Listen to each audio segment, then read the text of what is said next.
Welcome, everybody. Welcome, Raja. Welcome. Thank you. So let me just introduce what DYD Cafe is all about. DYD Cafe is a platform to connect dreamers. Passion meets purpose is our calling, and we strive to connect dreamers throughout the world. We aspire to build a network of social relationship by motivating and inspiring people to the stories of dreamers who have achieved their dreams, to the choices they made and the paths they paved. So we started DYD Cafe when we realized that there are lots of dreamers who want to do certain things, but they felt that they did not have enough motivation. So we are bringing every week a dreamer who has done something in his or her life and can be an example for us. Today, we have a very special person. Our guest and dreamer today is Raja Khyar. He's a founder of Global Network for Equality.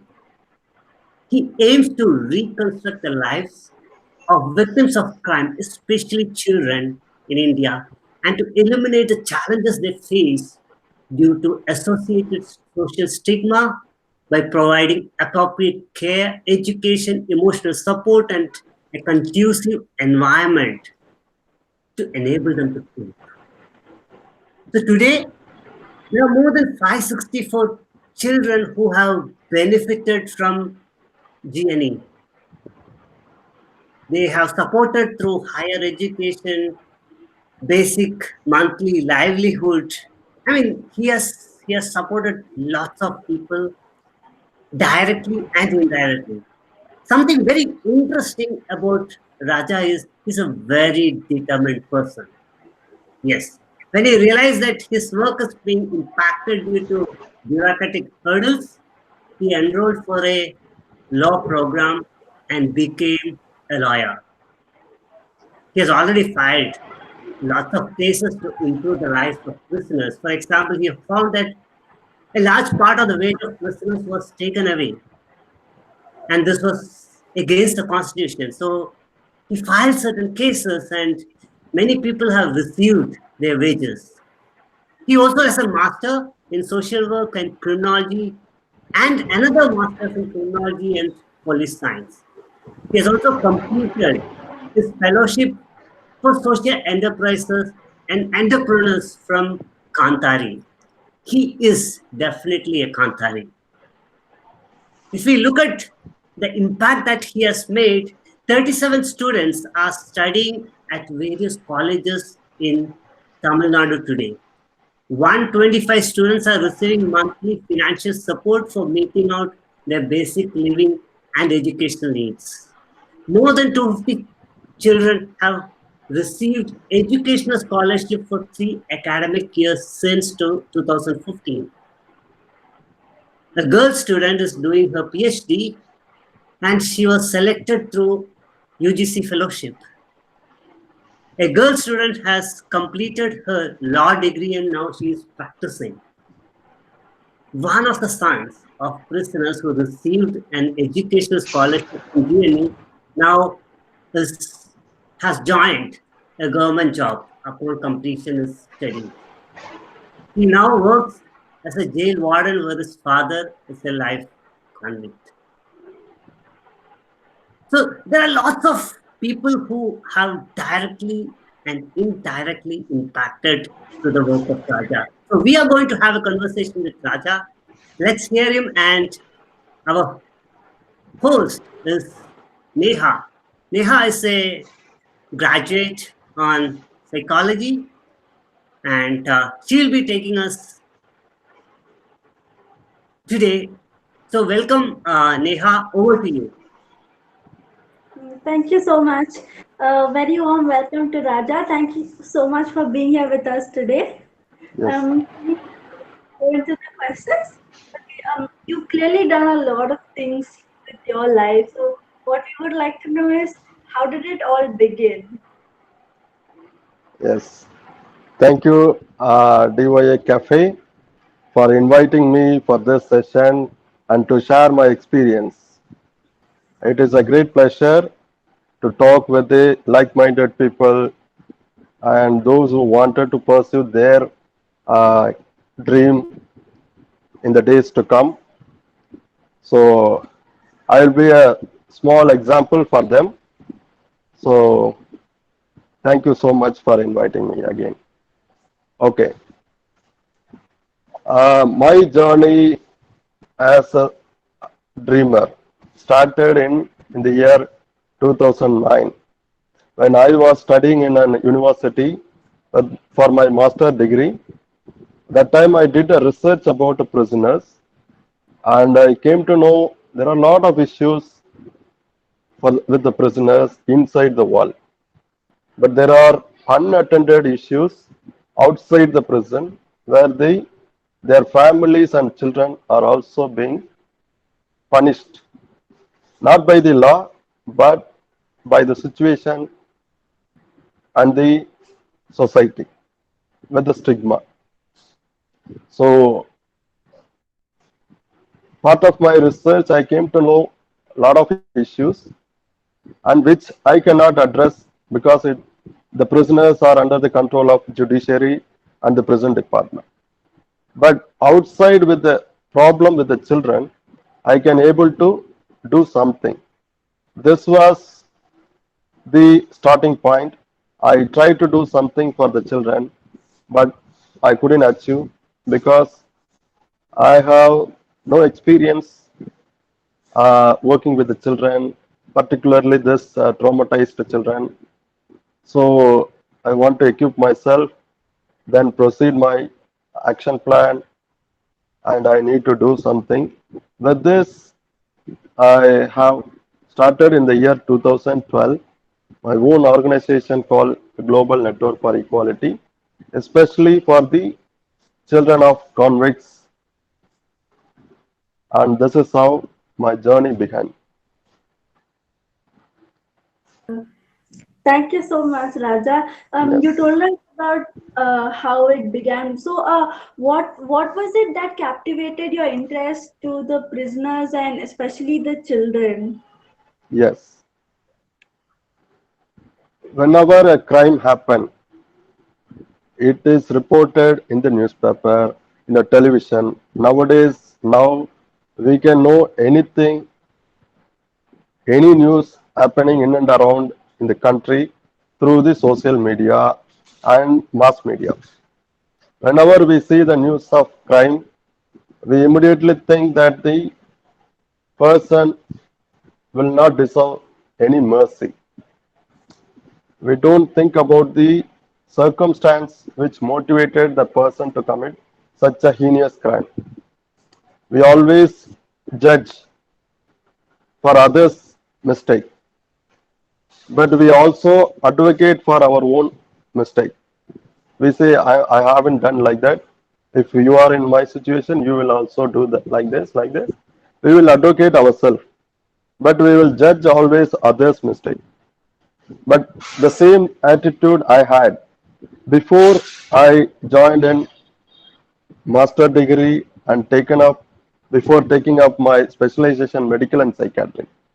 So I after studying medical and psychiatric, I come to know that crime is also a kind of behavioral deviation. So there is something that a person has impacted. That's why he has involved such a crime. So after studying that psychiatric social work, so everything is related to psychopathic deviation. If a person commit a crime, it is called psychopathic deviation. So I want to meet the people who are affected by such a deviation, want to explore what can be the best remedy for them.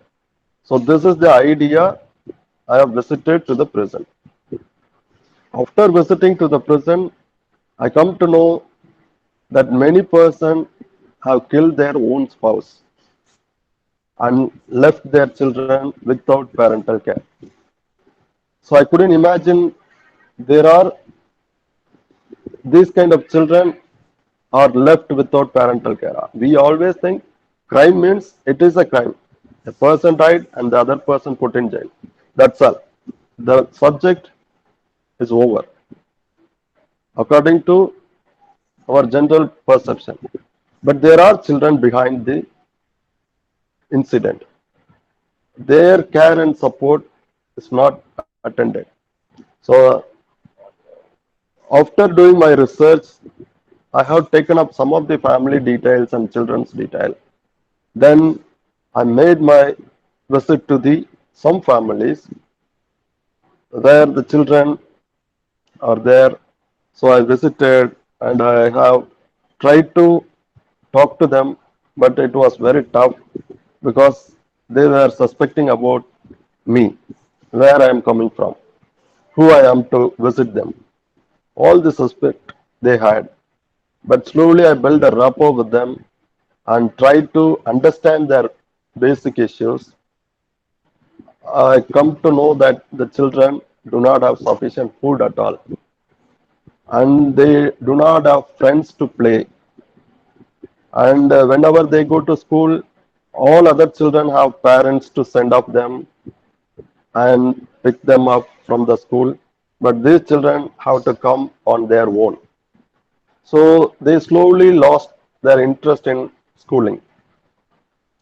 So they have also dropped out from school. Rather, they have been engaged in a small work, particularly when a crime happened between a couple. The children immediately left without parental care and they were sent to the grandparents who will take care of the role of the guardian. So the children have to accompany with the grandparents and then they have to lead with the whatever the minimal the grandparent can earn. So I saw this incident and I wanted to help them. I tried to put them with any other existing children's home, but the children's home are not willing to take these children because they said these children will have some problem if they take in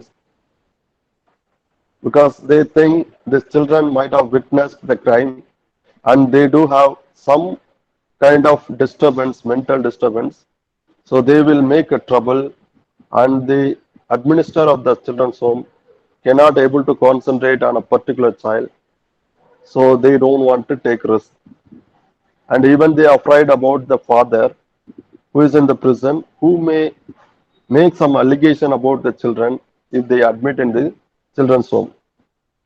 So that's why they don't want to accept the children as like any other child. So this was something was very disturbing me.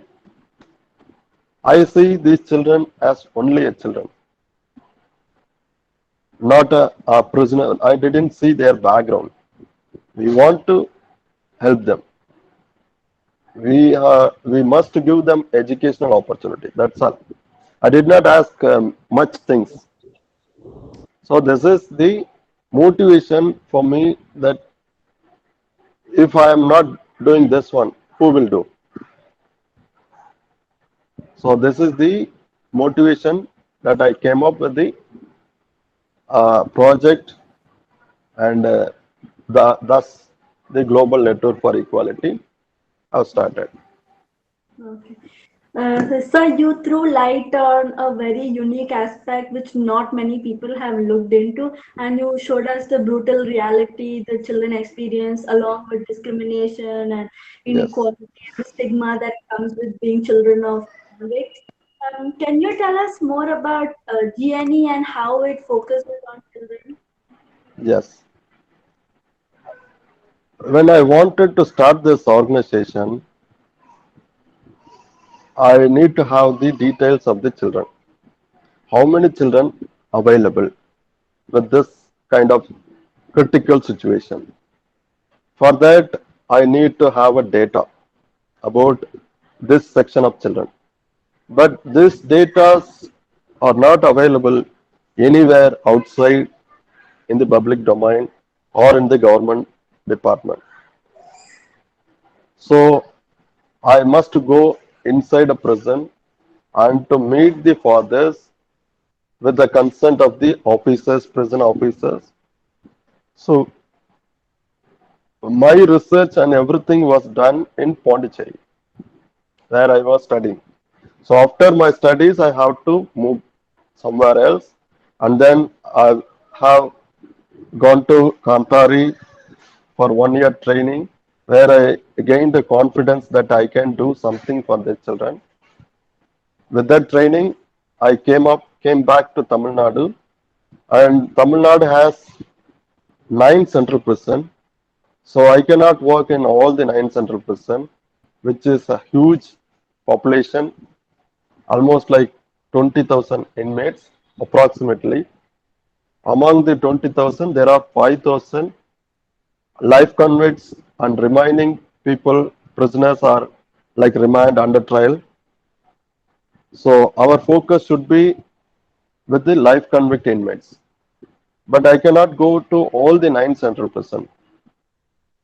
So I have taken up one prison as for my studies and my work, and where I can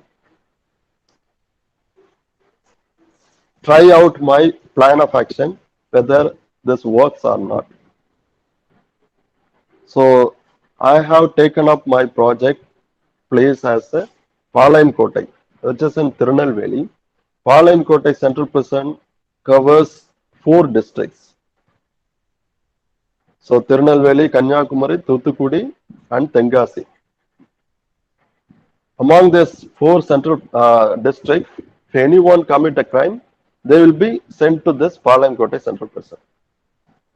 So I have visited in 2012 for the first time without knowing anything about the Tirunelveli and Palayam Kotai at all, because I was from the other side of Tamil Nadu. Like my residence is close to Chennai. I haven't visited the south part of Tamil Nadu. Like if we say stay in Bangalore, we would not visit the other part, the border side. Like that, I was in Chennai, and for the first time, only because of this project, this work, GNE work, I came down to Tirunelveli, Palankotai, which is very conservative uh, districts. Caste feeling is high. I couldn't find a rental house for my stay at all because everyone asking, "Who are you? Why you have come here? Why do you want rental house?" These are the challenges that I must tell when I tell about my starting, because usually people think the challenges is bigger.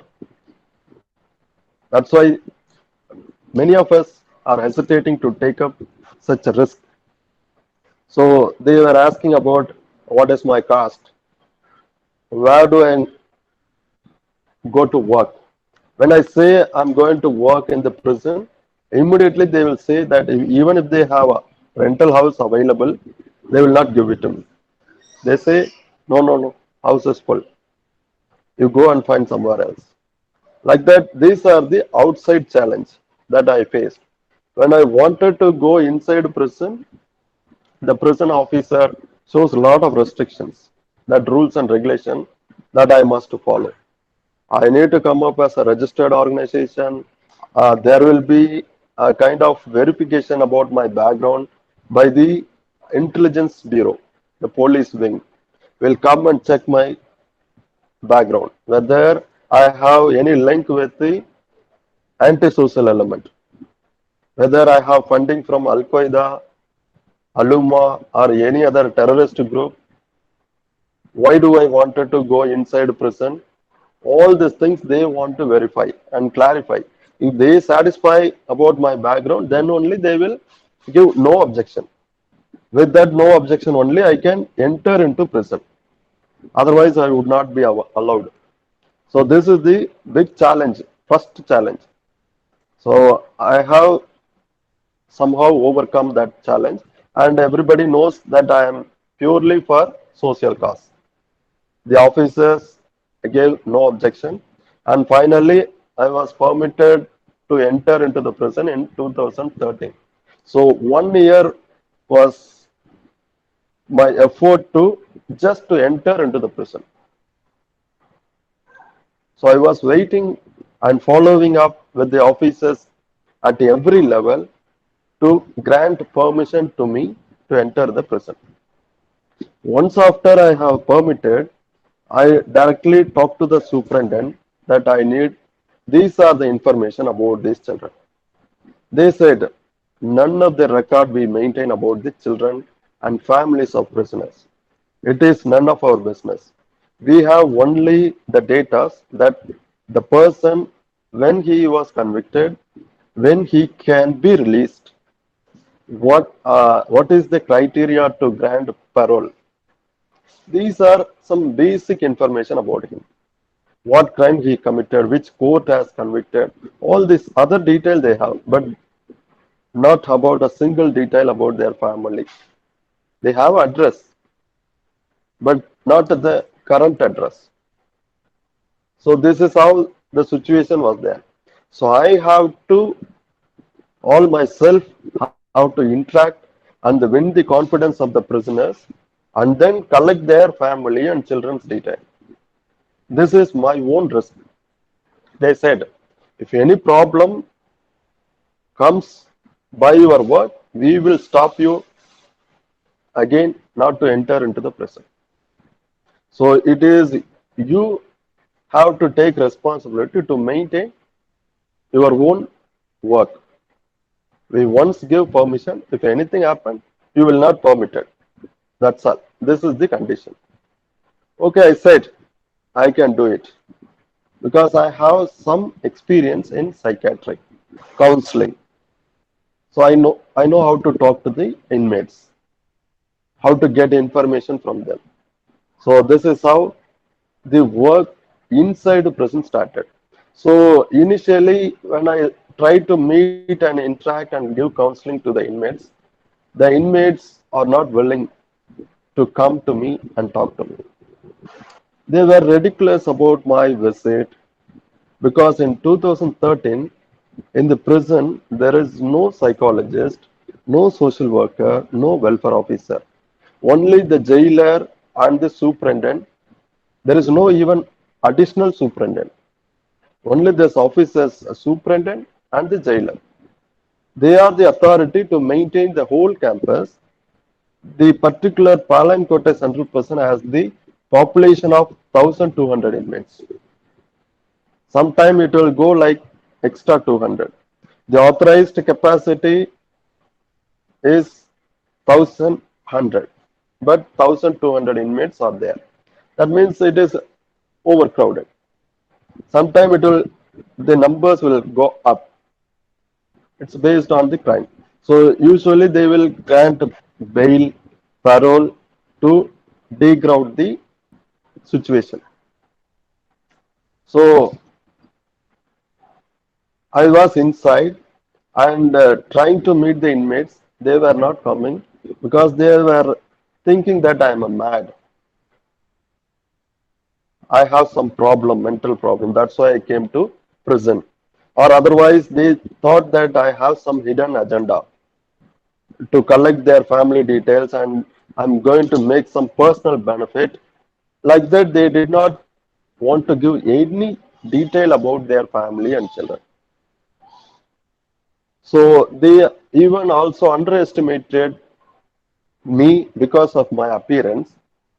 As I'm walking with two auxiliary crutches due to my polio, and I do not have a big branded shirt and branded watch, nothing. I'm a very simple, ordinary person with the crutches walking inside the prison. So they thought initially that their problem is huge, and they think I cannot solve their problem. So they don't want to tell anything to me. This is how it was. But what happened? I have categorized whom I first give priority. I decided to build a core group inside the prison, and I first mobilized some educated inmates, prisoners, to come forward and to meet me. I talked to them and explained them clearly who I am, why I have come to the prison, what is my motive, what is my vision, how I am going to, how I am trying to achieve it. Because even at that moment, I do not know how far I can succeed because this is my first trial place. So I told that I will try this level, this way. Like that, I have explained to them. They understood and they said, whatever help from our side, since you are outsider, you have vision, we believe you. So we will mobilize what we can do. Tell us, we will do accordingly. Like that, the core group came forward. They came forward. The officers did not show any hindrance. They said, you apply your mind, you do what you can do. We will not stop you. We will not motivate you. It is up to you whether you want to continue or you want to go back. Withdraw your work. They said like that. Okay, I know how to be determined. So the core group has helped me to reach out the needy prisoners. I have categorized like the prisoners, those who do not have visitors from their family. Like since from their arrest, nobody from their family have visited them. Those prisoners are most depressed and they are the uh, problem makers in most cases. They will be upset, anger, they will be like every time they yell at others because they do not have hope for their future. So those people will always thinking to commit suicide. So I have told the core group to identify such inmates in their blocks. Like the prison has 8 blocks, each block has 32 cells. So 32 cells, in each cell, one or two inmates have been locked up. So I have told that core group to identify the inmates who need urgent attention. And also I have asked them to identify the lifetime convictor who have convicted for their murder, that who has killed their spouse.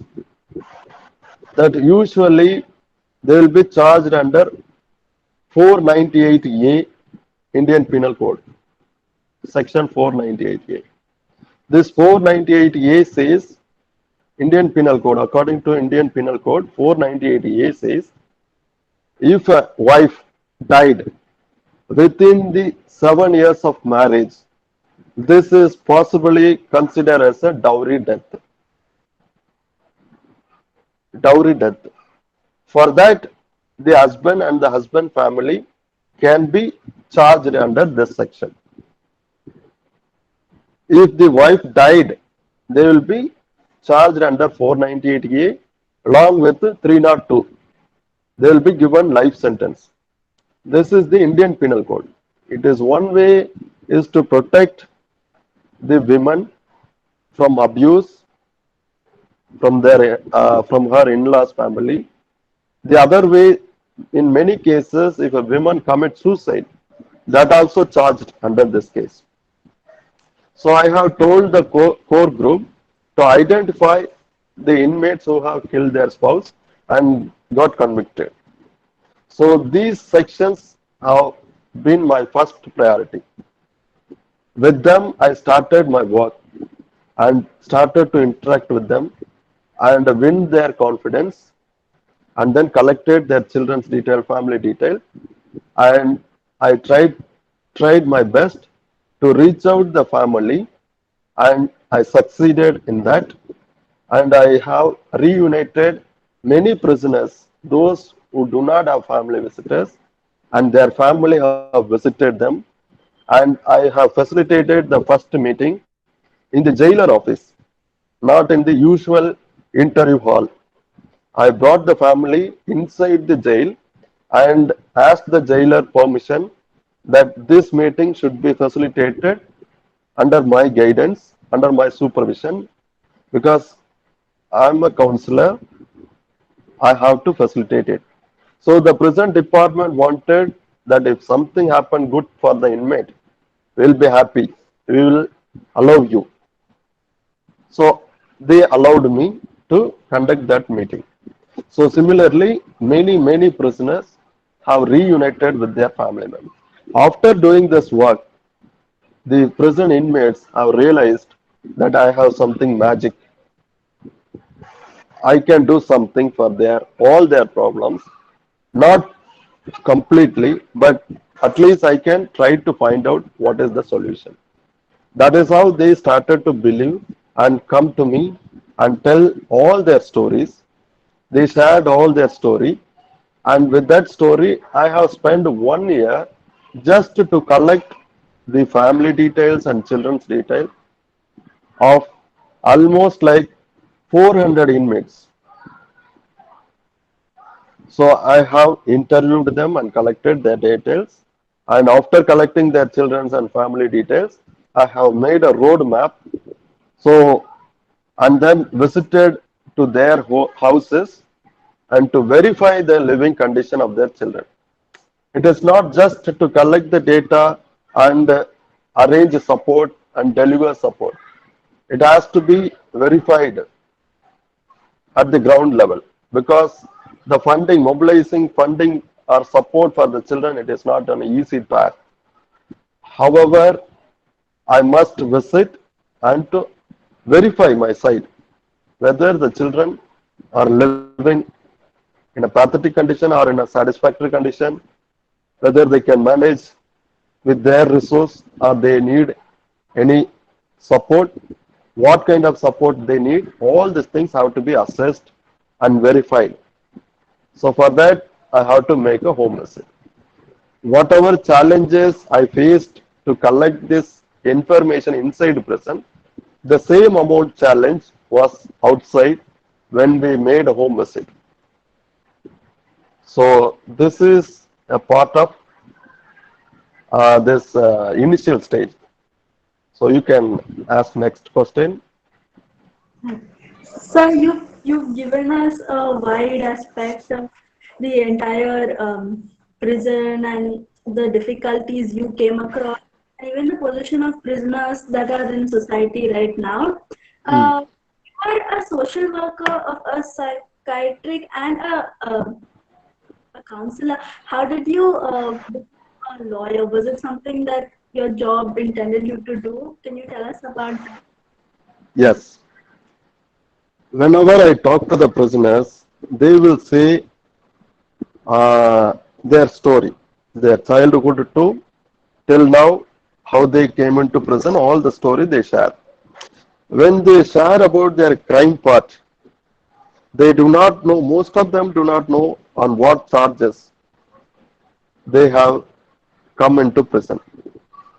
That means some of them could not able to explain what crime they committed.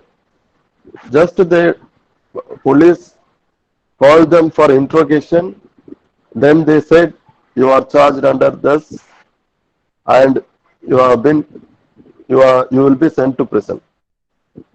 But the prisoners are illiterate. They were not aware of the exact legal aspect of their crime. They might have drunk in the wine shop or in the public place. They had fight with someone else. Under the influence of alcohol, they might have stabbed or something could have happened, but they do not know what it is really. Due to this lack of awareness on legal knowledge, they indulge such crime. If they would have aware of this as a crime, initial stage, they would not even indulge. See, drinking is not a crime in our society, right? Drinking is not a crime. But under the influence of drinking alcohol, if we harm someone else, either bodily or property wise, it is a crime. So this fellow knows only drinking is legally permitted. So even if I drink, I may become a influence of alcohol. I can also inflict on someone else. Then I become a criminal. In most cases, police pick them if a crime happens somewhere else. If a drunkard man coming on the way, the police immediately will suspect he is the culprit. That is how most people are coming into prison. So once we read their charge sheet and their bundle and the case detail, I have no knowledge about the legal aspect. So whenever I read their case document, I try to understand what it is all about. So then I have consultation with some other practicing advocate. Then I get the clear idea about the charges and the case proceeding and trial and everything.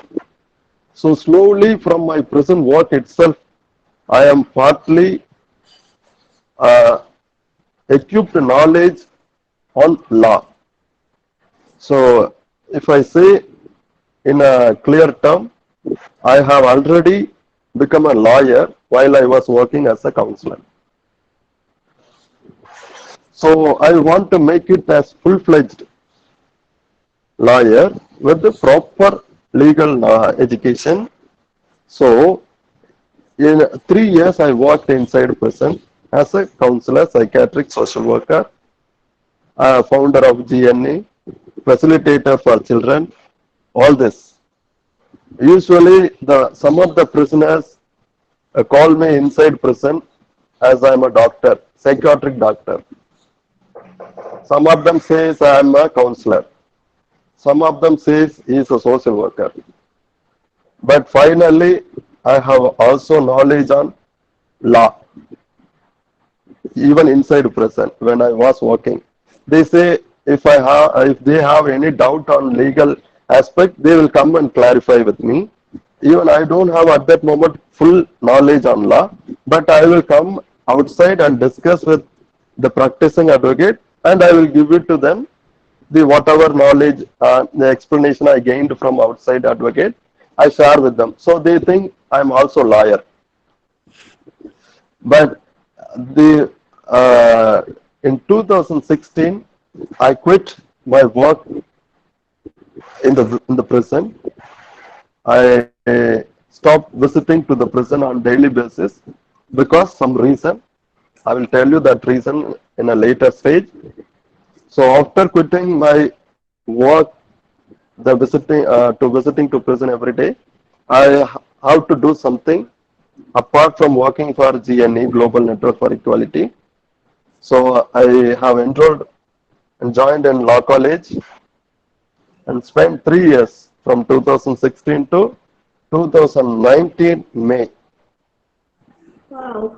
I completed law degree in the Government Law College Madurai, and then 2019 November 27 I have enrolled formally as an advocate in the Tamil Nadu Bar Council, and now I am practicing advocate. Wow. You have not only changed your life, but also and those. I mean, you are so dedicated. You received so many degrees, and you're working for people.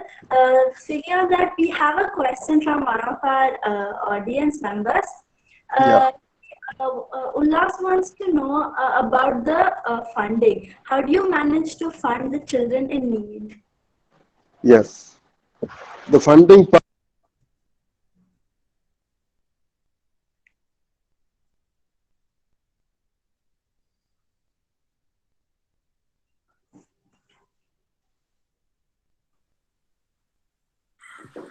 I think there is a technical glitch. Let's wait for Raja to join back in a minute. He will join back.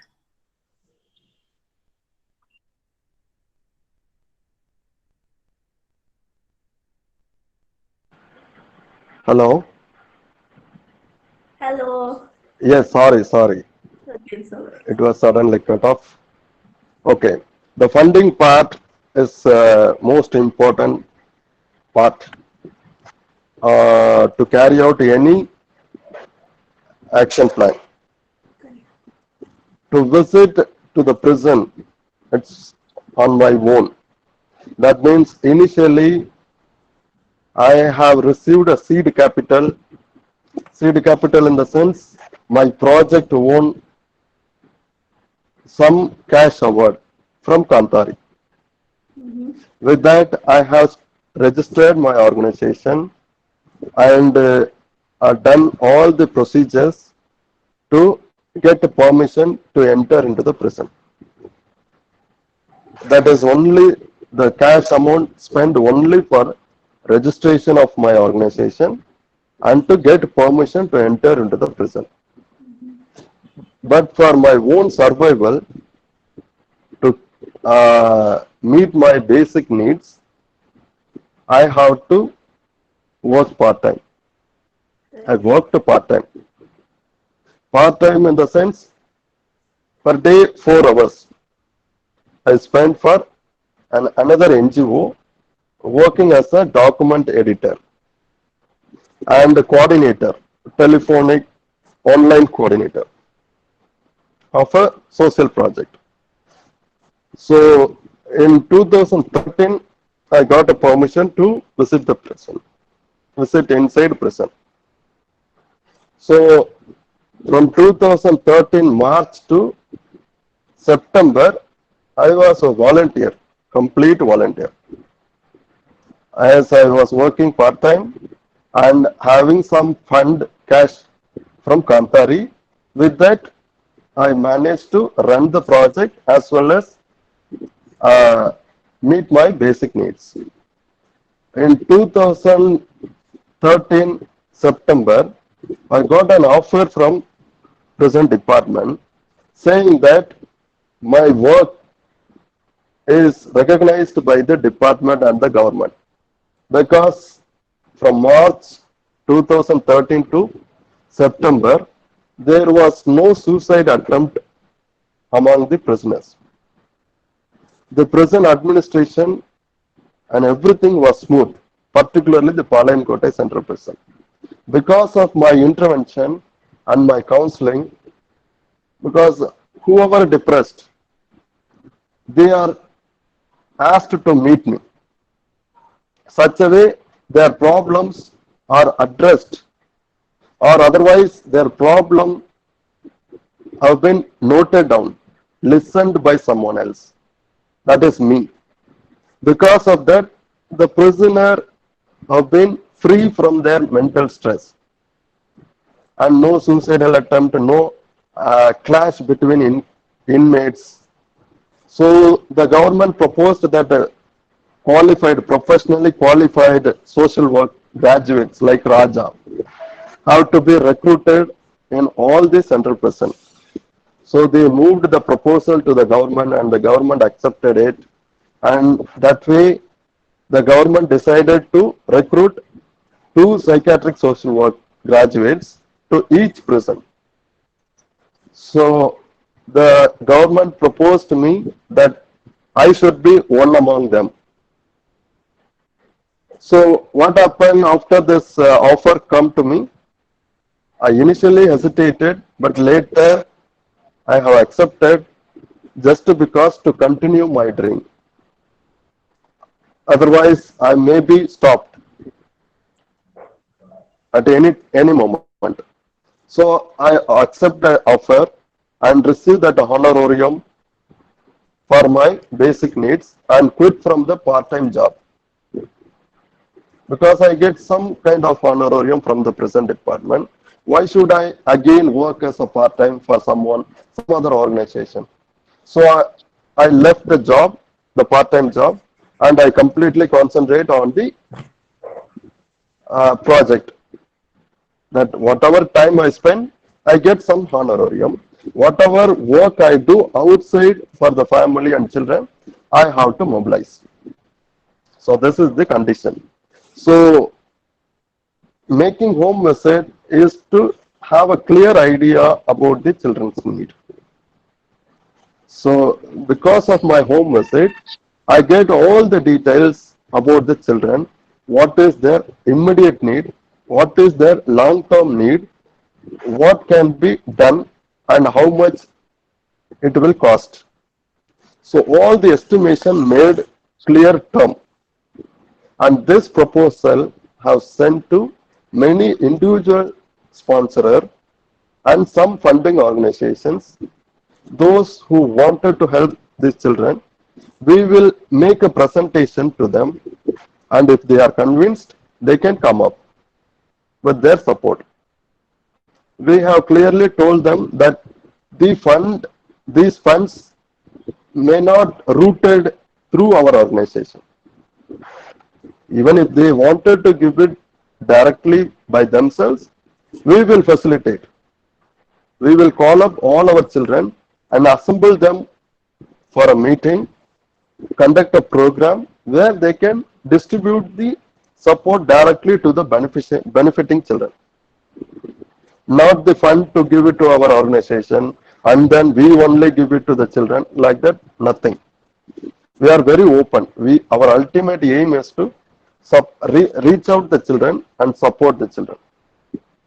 It is not I have to do or you have to do. We have to do. Correct. That is how we made it. Speaking Yeah. of these, how many volunteers do you have in your organization, and how do you recruit them to your team? Yes. Because myself to meet my basic needs itself was very tough. How do I recruit other person with the paid employees? Hello? Hello? Hello. Yes, sir. Yes. Your audio, your Okay. video is turned off. Okay. Okay. What happened? I have to find out the volunteers, those who can help me. Initially, I couldn't find volunteers because they have some stigma about helping these children. They think, why do you help these children? Their fathers are criminals. They are getting 3 meals in the prison. They are living good life inside prison. Their children suffering means that is also part of the punishment. Why do we support the children? And I told the children are innocent. They are not contributors for the time. We are not helping them in any other aspect. Only their educational aspect we are just helping. So if you are willing, if you believe, you come with me and see the children, at least one family, and then you will know whether it has to be done or not. This work should be carried out or stop. You tell me, then we can decide. With that, I initially convinced the volunteers. The volunteers are my close friends, are not someone outsider. They know me from the college days, university days. And in local in Tirunelveli, I found an auto rickshaw driver who was actually my friend who has identified a house for me, a rental house in Tirunelveli. He just acted as broker, house broker, initial stage. Then after he identified a rental house for me, then he started asking me, who are you? Why do you stay here? All these things he simply asked out of curiosity. Then later he inspired by my vision. Then he became a volunteer with me, who has really helped me to prepare a roadmap to make a home visit to all the children because he is the local guy. He knows nook and corner of all the villages. Being an auto driver, he knows completely about his districts and villages and everything. So such way he got connected with me. Similarly, my friends, college friends, are not a regular volunteer. Whenever I make a home visit, they will come for 10 days with me. All others they work on their own. Their work and their regular life will not be disturbed. 10 days they will.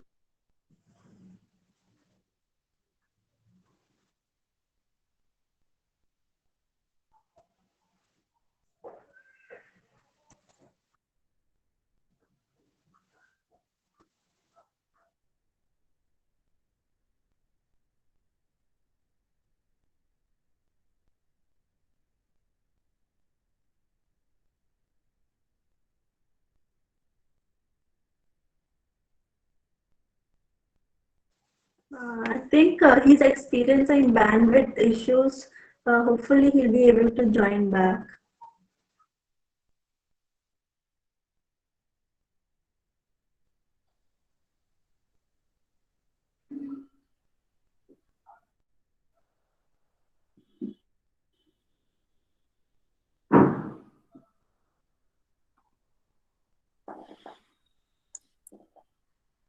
So let's wait for him.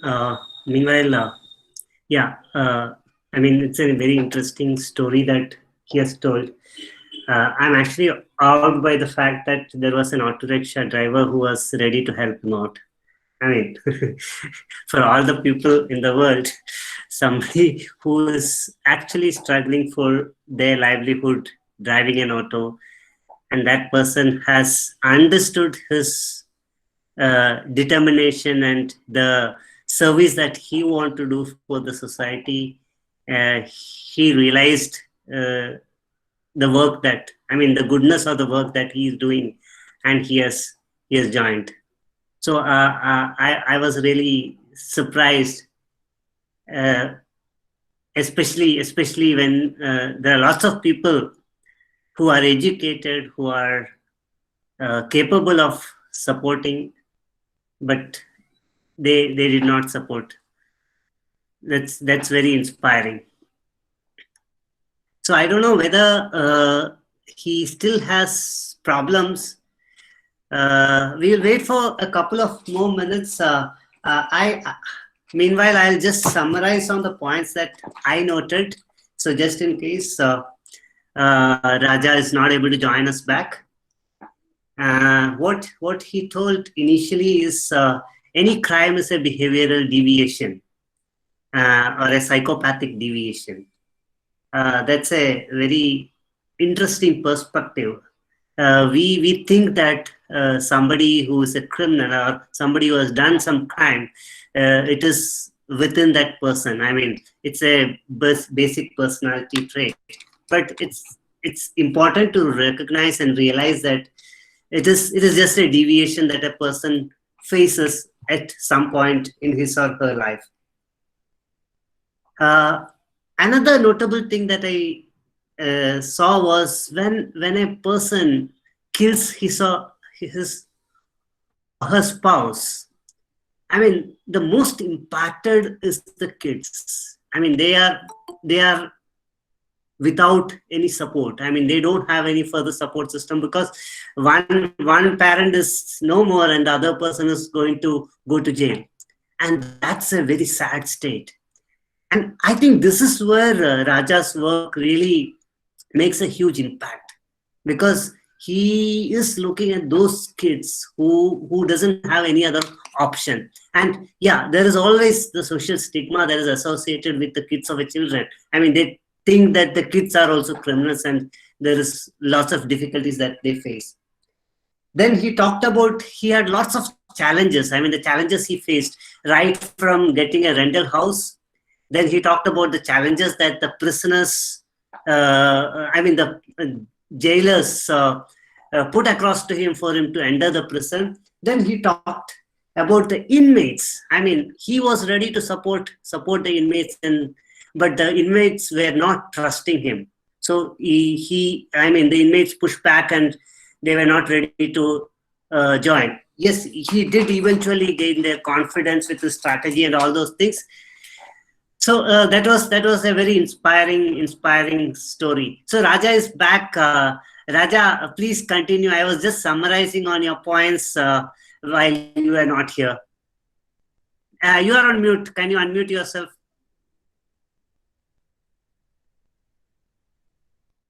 Yeah. Yes. Yeah.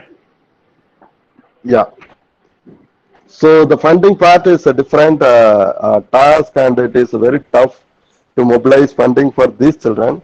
But we have made clear that we haven't given any chance for motivating further crime.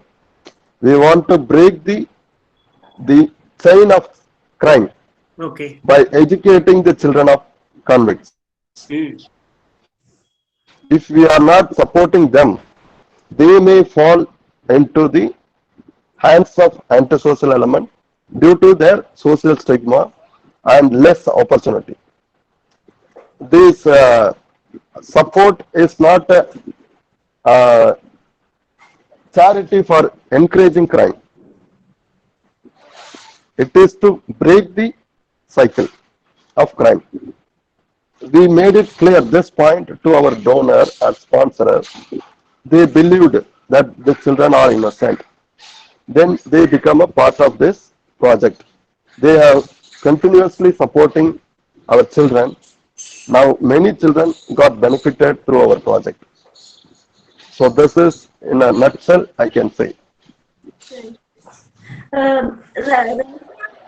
Prisons are considered as centers for punishment. How would you like to bring a change? Do you think there should be another aspect that should be considered?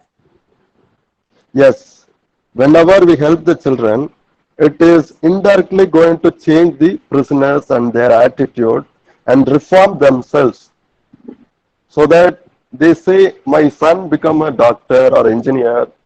If my son become a doctor, engineer or whatever in a good position, I have to be eligible, be as a father, good father for them. Not at the initial stage I may become a criminal, convict, all these things happen fast. But in future, I have to say that I am the father of such an officer. So the prisoner wanted to change their attitude. So such a way it is the reformative center. We are not working inside prison to reform. Outside prison we are working and which will contribute the inside reformation. The father should realize my son is good in education. I couldn't help him, but someone is helping. But I need to be honestly change my attitude. Like that, it is a positive reinforcement to help the prisoners to change themselves. That is how I see the prison is a reformative center, not a punishment center. Thank Yes. you, sir. Would you like to tell us how this entire experience has changed your view about life? Yes, my view is that we can build a strong children's community rather than concentrating on repairing the broken man. Okay. The broken man, in the sense I am telling about the convicts. They are already broken. They broke the law. They have put in prison. They have been put in prison. They have scare and they have pain. If we go and repair them and concentrate on them, repairing them, it may succeed, sometimes we may fail. But building the strong children community is in our hand. It is always available. We can do. So such way, I feel that prisoner, no, none of them born as a criminal. When a mother gave birth to a child, the mother would not think that my son should become a most heinous, gruesome criminal. No, every mother desire that their children should get again good name in the society. But various contributing social factor, personal, financial factor, so many other things contributing a person to indulge a crime. We cannot simply put all the blame on a single person. It is a societal pressure also sometimes, the social pressure. So the thing is, we need to restore the humanity. Mhm. Yes, sir. Speaking of, we spoke about the children of the prisoners. What happens to the children of the victims the children whose parents have been murdered? Yes, those children also need to be supported. When we made a home visit, we met a prisoner's family and children. And in a village, in next to 2 3 street, after 2 3 street, there are victims' family. The prisoner family themselves informed us, sir, however, how my child is suffering, the same amount of suffering is undergone by the victim child. Mm-hmm. If you can help them also, it will be really good for them also, sir. Like that, some of the families, the wife of the prisoner, have expressed their feeling to us. Okay. So then we cannot make two stand, but we tried to build a rapport with the victim family. There are some financial assistance available for the victim family from the government. So what we did, we linked them with the financial resource which is available for them in the government, and later if they need extra support care, we also identify their needs and provided them in such a way that they are also helped. So what I Yes. would like to know is, did you have the support of your family when you went out there to do such a risky job? I mean, going to prison is not something everybody does, and it's a very bizarre experience and scary too. So what would you like to say? Yeah, to be honest, my parents initially skeptical about me and my safety because I started visiting to a prison where all the murderers, rapists, all other law-breaking persons are there inside. When I expressed to my parents that this is how I'm going to work, this is what I'm going to do, all these things, they initially scolded me. They told, are you become a mad? Why do you go there? What is a fate for you to go there? You have studied and you have gained knowledge and everything. Why don't you go to a job, peaceful job, government job? Considering your physical condition, why are you taking such a risk? Because I have walking disability. I have problem with walking. I have my three-wheel bike. I do not have a car, no safety, nothing. So you have not insured, you have no life insurance security, no financial backup for yourself.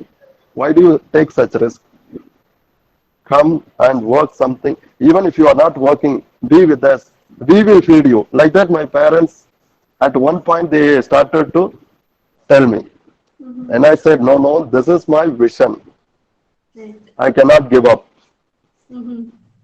I will try, attempt, I will do it. Like that, I told. First 3 years, I was an unmarried person. So in 2014, I got married, and my wife married me only because of this work. She loved more than me what I am doing. She loved that I am helping the children. Many children are studying. All these things she came to know, and then she fall in love with me, and she married with me, and then now we are having a happy life, and we have two children. and no uh, any bad, negative remarks about my work. Now my parents also seen visibly they came to prison and saw my work. My parents and my parents visited along with me inside prison, where all the prisoners have told my parents that you have blessed with a very good-hearted son. Like that, the prisoners themselves told these words to my parents, and my parents were very happy at that point, and they felt proud about my work. Similarly, my wife also visited to prison and saw many children who came to receive scholarship. She herself met and talked to the children, and she also felt very happy, and she's been supporting my work in the sense she will give room for me to work. She will take care of the family and children. That's family support I'm receiving. Wow, that is amazing, sir. We Yes. okay. One last thing I would like to know is what are your aspirations? What are your dreams? What more would you like to do now? Yeah. My dream, the future dream, would be I would plan to have a knowledge center where our children, the beneficiary children, will come to that place to have a residential program where they can gain confidence and set their future ambition that if they want to IAS, if they want to be a mechanic, whatever it may be, car mechanic, anything, they can come and get a clear idea from our center. And this center will not only meant for prisoner children, their friends also can come. Such a way we can connect every child who are in need of support or set their dreams and vision, ambition. It may be social vision or personal or their career vision, whatever it may be. This center will facilitate them by connecting with the mentors, the right mentors. Nowadays, we have resource and support, but we need person to guide us. So that mentors will be connected. IT company employees will be the mentors. Retired officers will be a mentors. They may be IPS, IAS. All the retired officers will be a mentor for our children. This is how we plan to carry forward so that the children will break the taboo that they are not anymore prisoner children. They are the normal children, that's all. Their father might be a prisoner, convict, but they also, after some time, they will get a release from the prison because of their behavior changed. The government recognized they will be released from prison.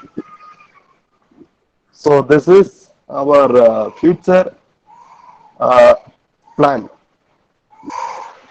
Very revolutionary, sir. I hope you achieve it someday. What would you like to tell our audience? The audience, what I would like to say in a simple term, the crime, whatever happening in and around us, cannot be controlled only by improving or increasing the strength of IAS, IPS, police force. We cannot control the crime. The crime can be controlled only by community support. Mhm. Community should participate. Correct. If a husband and wife in our neighborhood fighting, we always think about it is their problem. Mm-hmm. We don't hear and we don't go and intervene because it is their personal problem. Then the personal problem, they end up with a crime sometime. True. So in in previous time, we always have a community role. Nowadays, we have our own personal problem, personal role. So the people should come forward to help each other when it may be emotional, some financial support, little support. The children, whomever we see that the father is in the prison, this audience, whoever participating, can help a little. Correct. It may not be finance. It may be linking them to a right institution or linking them, the children, with the appropriate care and support, maybe government or non-governmental. We should not stigmatize and ignore the children's need. If we ignore, we are also contributor for such children to become a criminal. There are chance. The children dropped out from school means they will become automatically go to the wrong side of the life. If the female child means they will get early marriage, maybe child marriage, so child trafficking, child labor, what many issues the children may undergo. So the participants audience, if they see in their surrounding, if any kind of these cases, they have to change their perception on their children and see the children as only as a children. Such a way, we all together can help each other. Right. Yes, Even the smallest things we do could make a difference in their lives. yes. With that, before we continue, I would like to read one of the comments from our audience member, Shanmuga Raja. He says that prison is a reformative center of an offender, but normally we are ignoring their children. If societies need to take care of them, criminals. And you have taken a good initiative, which you should definitely continue. And he also thanks you for your work in Tirunelveli, and he also belongs. So, with Thank that, you, thank you. Yeah, thank you, Sanmugaraja, for this comment. Thank you. I'd like to hand it over to Manish for the concluding comments. Yes. Thank you, Neha. And thank you, Shambhu. Shambhu is my PhD classmate, and he is also a DL, Raja. Oh, So, very good. Shambhu, for your remark. I just wanted to add a few more things. I liked the way you strategized on how you gain the confidence of the what do you call the inmates of prisoners when they were not ready to come back to you. So Yes. strategy is very important when we do such important things. So that is one thing I really noted. The other thing that I noted was that it was because of you that the prisoners recognized the importance of a counselor, and they came up with this order to have counselors in all the central prisons. So that Yes. was again a very interesting update that we got, and I think yes, definitely the work that you have done has made a huge impact. You told about the break the cycle, where whatever efforts you are doing, it is actually to break the cycle and not to support the people who are in jail for their crimes. So that is the most important aspect I hear from you. Yes. And you told that your parents were initially concerned, but then it's so inspiring when you told that when they visited the jail, few prisoners came back to your parents and told them the impact that you made in their lives and their family's life. And that Yes. is so very powerful. And then you told uh, your wife, I mean, she actually married you because you are doing this job. And Yes. and that's so very inspiring. And I Yes. like the dream where you want to create this knowledge center for the beneficiary of children like this. And I was so proud by that vision, because you told that you will run this I mean, you don't restrict this just to those children. They can bring their friends, whoever is in need. And Yes. I mean, I'm very happy that you are planning for something like this. And I mean, if you have not yet got any mentors, please include one among me as one Yes. among them. So I'll be very happy to support you in this journey of yours. And Yes. Yes. Thank you. lastly, yeah, and lastly, I think community. I mean, the point that you told, community can make drastic improvements. I mean, changes in the way the crimes are happening today, and that is one important takeaway that we have. So, I mean, you are our 13th guest dreamer, and I mean, every dreamer is different, but this is so very different because you actually touched on that aspect of humanity that nobody else have actually touched. And I think the value of the work and the impact of the work is not really visible to many of us, because I believe you are not actually helping the children. You are actually helping our community by Yes. ensuring that these children don't become like their parents. And that is so very powerful thing that Yes. you are doing. So thank you for all your great work. Yes. We did exceed our time a little bit. That was definitely because of the technical glitch, and that's perfectly fine. Let Yes. me take this opportunity to thank you for joining us, Yes. spending your time. I know it is your personal time where you spend your time with your family, but yeah, you agreed. Thank you for that. Please Yes. extend our thanks to your family as well, and Yes. to my audience who joins us every week. Thank you for joining us. Yes. We'll meet next week at 7 o'clock. So thank you all once again. Bye. Thank you. Thank you. Thank you so much. Yes.